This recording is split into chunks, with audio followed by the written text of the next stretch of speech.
Are you spending hours just binge watching your favorite telenovela in Spanish? Or are you spending a lot of time racking up points on your favorite language learning app? If so, and you're no longer a beginner with your Spanish study, then you might be wasting your time. Listen to this episode to find out the 3 things you should stop doing right now if you're at the intermediate level in your Spanish journey and you want to continue to take your Spanish to the next level. And I'll also tell you why the fact that you may have scored an A2, B1, or B2 on an assessment that you found online might not matter at all. Así que vamos a empezar. Let's get started.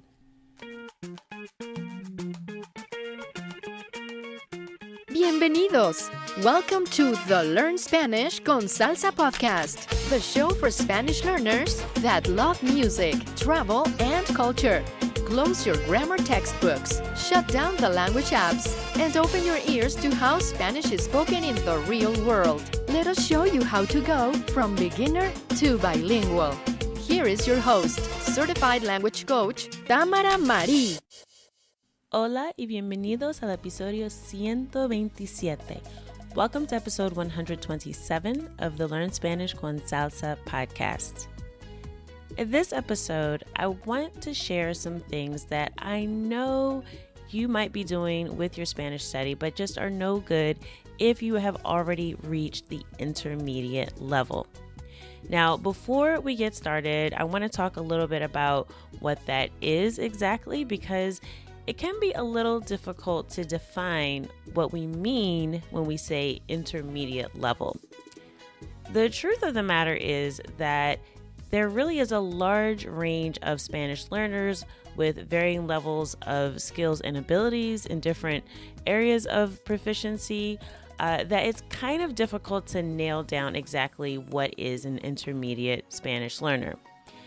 Now, at Spanish con Salsa, we don't necessarily follow the common European framework for language levels to the letter. And there's some reasons for that, which I'll explain. But basically, this idea of being at the intermediate level can be a little bit tricky to define. So I want to admit that at the outset, but I want to talk about how you can really gauge what your Spanish level is and what are some of the issues with just relying on the CEFR or the Common European Framework for language levels, because again, it can be really difficult to gauge exactly where you are on that scale. But for all intents and purposes, if you are a super beginner, like if you're just starting out, you don't know a lot of vocabulary, it's really difficult for you to put put sentences together in Spanish. If you don't have a lot of exposure to the language, then of course you're probably a beginner, right? So I'm talking about people who have already learned some of the basics of the language, whether you started out with something like Duolingo or another app, or you've done a little bit of coursework before, even if it was in school. It could have been years ago.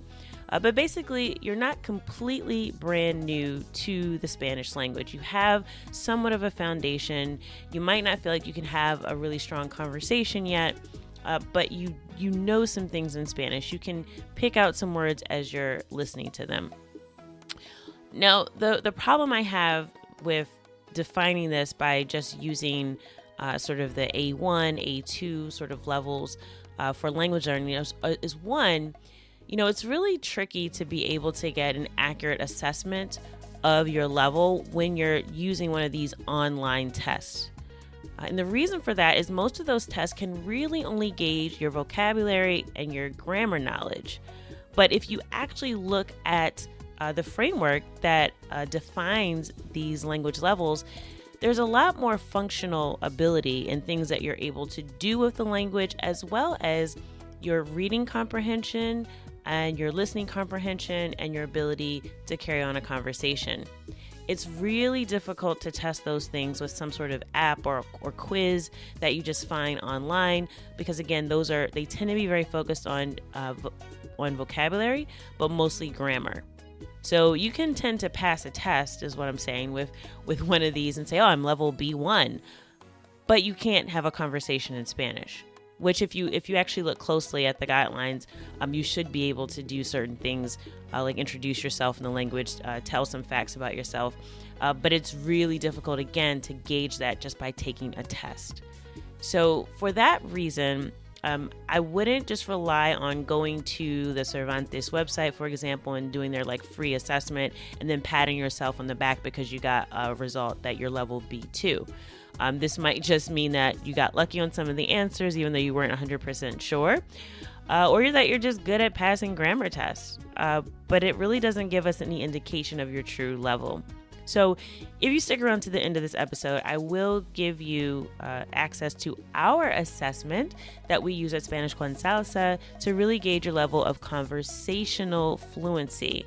And that's a little bit different, again, than just sort of saying I'm level A1 or B2 or whatever. We're really looking at your ability to communicate in the language as well as have some foundational skills. So make sure you stick around to the end, and I'll share that with you if you want to get a little bit more of a detailed assessment, but also just more of a realistic assessment of where you really are with your conversational fluency in Spanish. All right.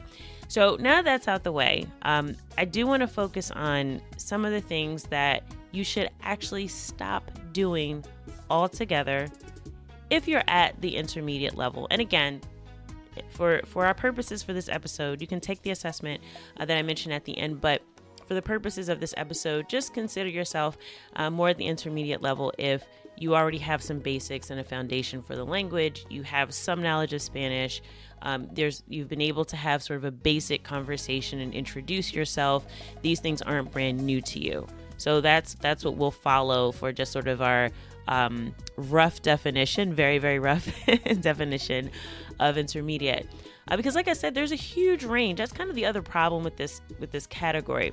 You could be at the lower intermediate level where you're literally just out of that beginner phase, but you know you're ready for the next thing.